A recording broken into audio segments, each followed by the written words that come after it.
These are the worst deaths in human history, from a woman getting squished to death at Disneyland, yo! To a group of people drowning to death in poop. I'm not even joking, these deaths just get crazier throughout the video. In today's episode, we'll examine 7 of the most brutal and bizarre deaths in human history. And let me warn you, this one's not for the squeamish. Oh my gosh, let's see it. What tiny mistake led to one of the most gruesome diving accidents ever? What is it? How did a Disney attraction become a rotating death chamber? And what horrifying fate was waiting for an Arby's manager? Arby's manager, bro. They got missing. Hisashi, the most radioactive man. For a nuclear plant worker in Japan, sadly, his claim to fame was becoming the most radioactive man ever. And no, he didn't get any cool superpowers. It all started on September 30th, 1999, when 35-year-old Hisashi Ouchi went to work at a nuclear fuel processing plant in Tokamura, Japan. He and 2 other workers were tasked with purifying uranium oxide to produce fuel rods for an experimental reactor. I just know this is about to go terrible, because y'all remember, radioactive powers ain't like in the cartoons where you get you get like superpowers or anything. Bro, you will literally, your body will get cancer, melt, freaking you will turn green, man. It's not, you won't become like Beast Boy from Teen Titans Go. What could go wrong? Ouchi stood by the large fuel tank holding an industrial-grade funnel while his co-worker poured a little too much uranium oxide into it. Suddenly, it spilled. There was a blinding flash of blue light, a sign of a nuclear reaction gone wrong. Just moments later, Hisashi absorbed more radiation than possibly any person before him, around twice the lethal dose in humans. He arrived at the hospital with a swollen red face and bloodshot eyes. 一気に日焼けをしちゃったぐらいの赤さを帯びてて手。 Dude, subtitles, please. So where's the subtitles? I ain't gonna lie. I'm sorry to ruin like a serious moment. But I can't understand. でそっちが痛いっていう風に言ってて。 But just a day later, things started to get Oh ugly. no. Hisashi's stomach was swollen, his body ached with pain, and he was having trouble breathing. Bro, look at this, bro. Bro is like green and everything, bro. Bro, that's why nuclear bombs, bro. When freaking countries say, oh, I'm gonna nuke you, and then you nuke that, and then nuke this. Bro, look at this guy, bro. You literally, I'm not even joking. It's just, it's a cheat code. It's it's just not fair, bro. Radioactive is just, bro, it's so broken. It's really a cheat code and warfare. By day 6, a specialist had examined his bone marrow and determined he was no longer generating any new cells. His You see what I'm saying? What? DNA was literally disintegrating. How do you even disintegrate DNA? Is it just there or something? What? I thought I don't know. A week later, Ouchi was given a blood stem cell transplant courtesy of his sister, but it didn't help. He began developing blisters all over his body. His skin started falling off, and he had to be fed intravenously. At this point, most doctors would consider Hisashi a lost cause. But because he was such a unique case study, they kept him alive with constant blood transfusions and tried many experimental treatments. That's even worse. They didn't even pull the plug. They said, you know what? This guy's unique. He's been through radioactive or whatever. Let's experiment on him. Are we serious right now? Yeah. Through all this, his pain only got worse. I can imagine. Poor guy. Really living up to the Ouchi name. Sorry, I couldn't resist. Yeah, that's crazy. That's crazy. All jokes aside, after 83 excruciating days, just a few days before Christmas, Hisashi died of cardiac arrest due to multiple organ failure. The Japanese government ruled that a lack of regulatory oversight and safety training at the nuclear plant was to blame. Speaking of blame, our next story shows why being a failed leader in the 17th century had gruesome consequences. Why? Johann de Witt. The Dutch dinner of death. Whoa. If you think politics are messy today, well, you're not wrong. But they're nothing like the late 1600s in the Netherlands. Bro, anything medieval times. This is not even medieval times, but colonial times or whatever. Bro, people were just weird back then, bro. You literally could accuse someone for witchcraft and bam, executed. What? You know how stupid that is? Bro, there was no proven until guilty. Proven or innocent until proven guilty. None of that was real or back then, bro. For the ruler of Holland at the time, Johann de Witt, life was good. The Dutch Empire was one of the greatest powers in Europe, and the money from their booming trade empire was pouring in. Like his father before him, Johann gained the respect of his people for his political skills. He negotiated peace talks with England and other European countries, keeping conflict at bay. That was until 1672, when Louis XIV of France declared war against the Dutch.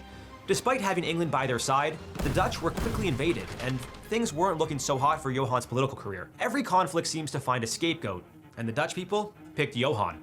Yearning for a better leader, citizens embraced de Witt's rival, William III of the House of Orange-Nassau. Meanwhile, Johann's brother, Cornelis, was arrested and tortured for conspiring against William. Johann went to visit his brother in The Hague to try to settle the matter. But little did he know that a large crowd was waiting for him outside. With no guards around, an angry mob dragged the two brothers out and began literally ripping them apart, piece by piece. Piece by piece.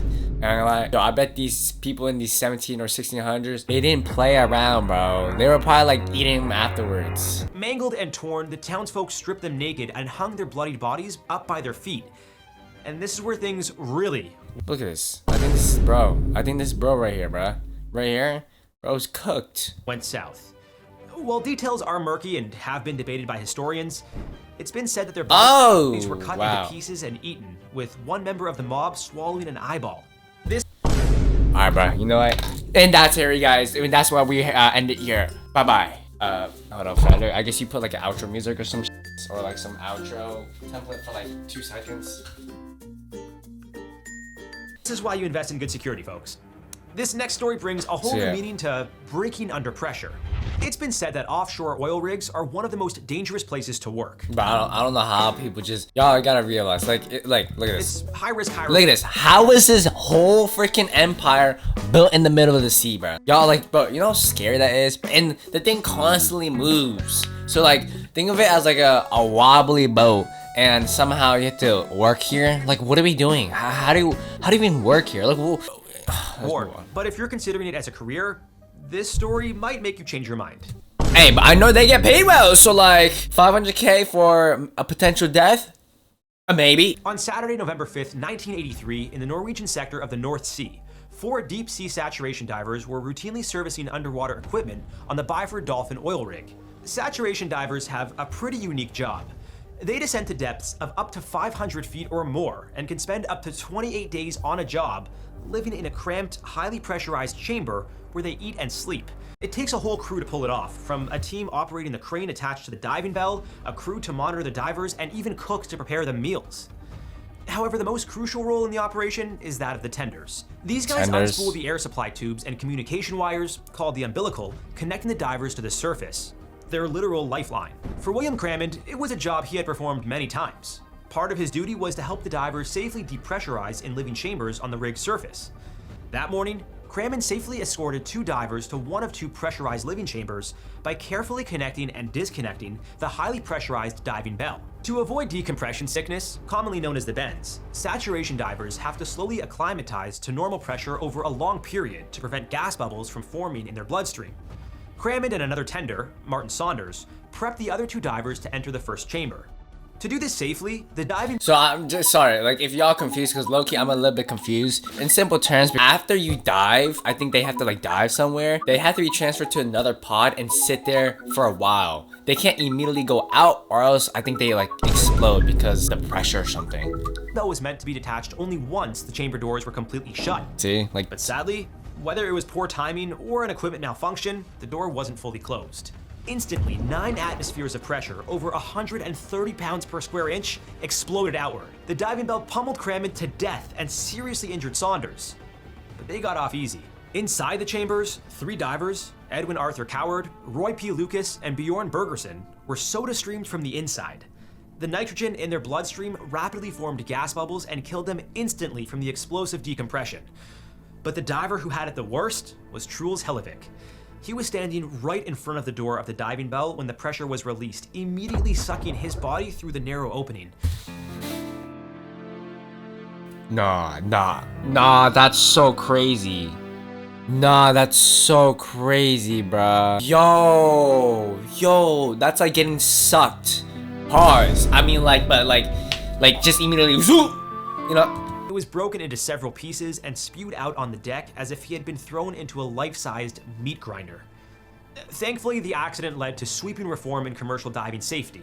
Nowadays, saturation divers are slowly being replaced by remotely operated vehicles, or ROVs. Thank goodness, bro was literally turned into minced meat, bro. Like what? In an instant. You know how crazy? That's some pressure. That's some force, bro. Now, that's a job that actually makes sense for a robot to take. Speaking of, this next story justifies my crippling fear of animatronics. Ugh. Deborah Gale Stone, the last trip to Disneyland. Disneyland is full of adrenaline-pumping rides like Space Mountain and the slow but spooky Haunted Mansion. They say it's the happiest place on Earth. Well, that may be true for some people. For 18-year-old Deborah Gale Stone, it was the scariest. Don't tell me we have Five Nights at Freddy's at Disney Park, bro. Park has had its fair share of tragedies over the years, but nothing compares to this one. It was a sunny summer day in July 1974. Deborah was working as a hostess at the Disneyland Resort in Anaheim, California. The perfect job. I went there. Holy guacamole! To save up for college. Deborah greeted guests and welcomed them to the hot new attraction, America Sings, a rotating carousel of animatronic animals singing about US history. Guests would sit in one of the 6 seating areas surrounding the turning platform. These were split up using divider walls, turning every 4 minutes as the show continued. The show was a big success, but just 9 days after its grand opening, it became Deborah's final destination. After the 24-minute show, there was a 45-second interval during which the carousel stopped, allowing guests to leave. Then, the machine kicked back into gear. At around 11 p.m. 45 seconds for all those people to hold on. For 45 seconds for all these people to leave. Yeah, who made this invention, bro? Allowing guests to leave. Then, the machine kicked back into gear. At around 11 p.m., one of the last shows of the night, Deborah ushered everyone out and was getting ready to welcome the next group of eager guests. At this point, the outer ring of the attraction would spin and bring in the next seated group. But sadly, Deborah was in the wrong place at the wrong time. She was trapped in a small gap between the stationary stage and the moving wall. Her screams were muffled and then went silent with a crunch. She was crushed to death in what could only be described as a giant vice. The audience members who heard her screams believed it was part of the act. But as they continued into the show's intro, a crowd member called for help. Sadly, by the time the emergency staff arrived, it was too late for Deborah. Yo, no, I ain't gonna lie, this is probably one of the worst, bro. This guy's like commentary on it just makes everything worse, bro. I mean, it's like it's good because he makes things, bro. These are genuinely, I think, one of the most traumatizing videos I've ever watched. Like genuinely, because like, dude, bro, we had that guy with the freaking oil rig getting sucked into a pipe, then freaking turned into minced meat, getting crushed to death, bro. Crushed to death is crazy. Disney launched an investigation and shut down the attraction. Temporarily. It reopened just 3 days later. I ain't going on there, man. Who's get me, Kidding me? That's what I'm To saying. prevent further accidents, they installed safety lights and the rotating walls were swapped out with breakaway versions, you know, in case you don't want to be crushed to death. But the real kicker? Deborah's parents filed a lawsuit against Disneyland and were only given a small settlement. Talk about being taken for a ride. Hey, Disney has crazy lawyers, bro. Now, this next story also involves being trapped and will send shivers down your spine. Right. Niuet Le, a chilling death at Arby's.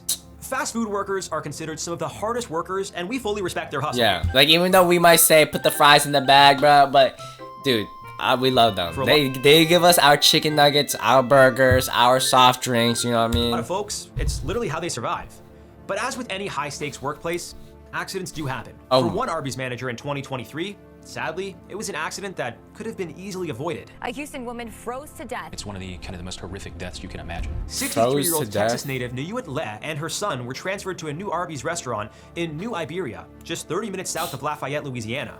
On May 11th, around 9 a.m., Les started her opening duties as the floor manager. This included counting the inventory and checking items like buns and meat from the walk-in freezer. What she didn't know was that there had been problems with the latch on the freezer door lately. The freezer was around -10°F, which is fine for short periods. -10? Except as soon as Le tried to exit, she realized the door wouldn't budge. Typically, freezer doors like these are built to be thick and heavy to create a proper seal, which, unfortunately for Le, created a sound barrier as well. And to make things even worse, she didn't have her phone on her to call for help. Sadly, no matter how hard she banged on the door, none of her coworkers heard her. I mean, in all fairness, fast food kitchens can get pretty loud. It wasn't until 6 hours later that her son, Nguyen, who had just started his evening shift, came across the devastating scene.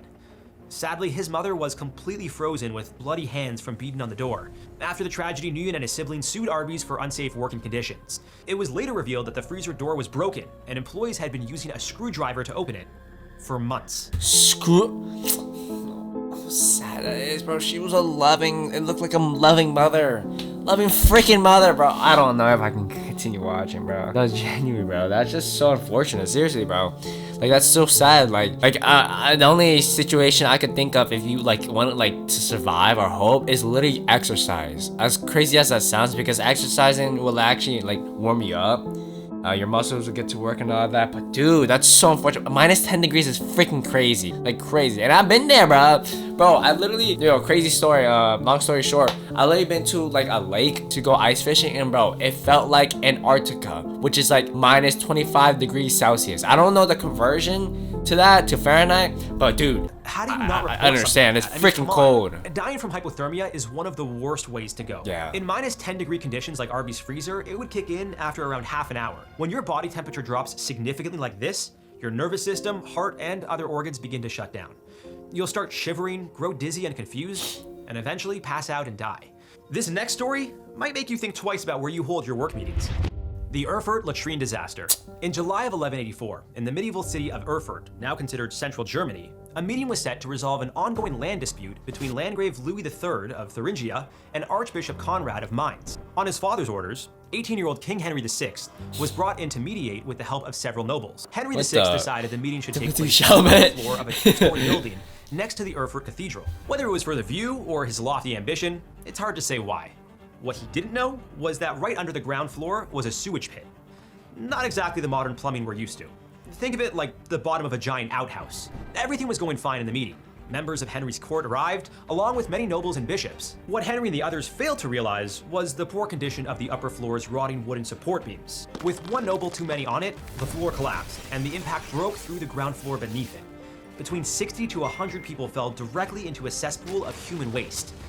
Most died from injuries from the fall or by being crushed by debris. That's crazy. But even those who survived the fall could not escape to safety and suffocated in a vat of excrement stew. Okay, wow, new nightmare unlocked. That's Luckily so for nice. Henry and Archbishop Conrad, they were sitting on a stone alcove by a window and avoided the fate of the others. As for Landgrave Louis, he wasn't so lucky, but was eventually rescued. After the incident, Henry ditched town to resume his military campaign and left Louis and Conrad to settle the dispute. Is that Benjamin Franklin? Let's just say Henry didn't take shit from anybody. This next story turns up the heat and might change your perspective on Kayak. Alan Catterall, Kayak Factory of Fear.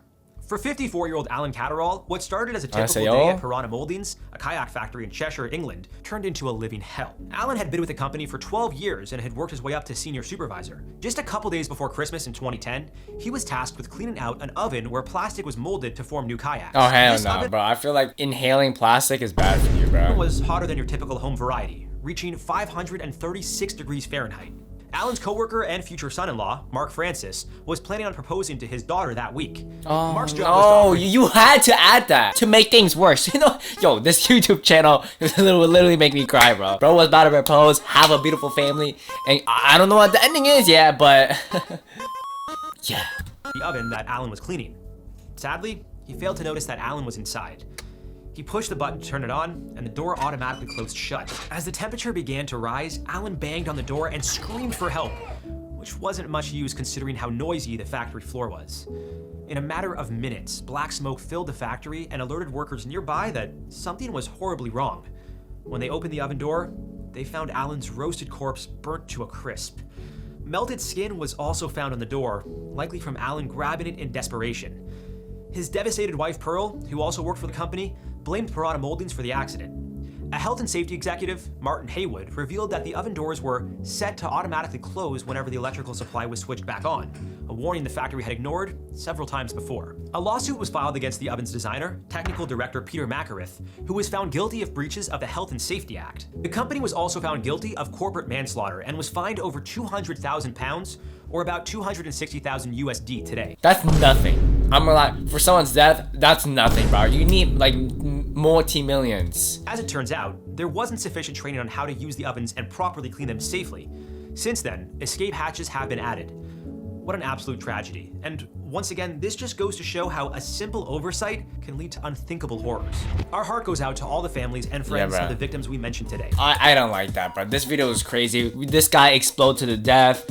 Some drowned to death in literal poop. I don't know. If you guys want to see better content than this, more wholesome content than this, bro, click this video here, bro. I think this is one of the most craziest videos, bro. Click this video.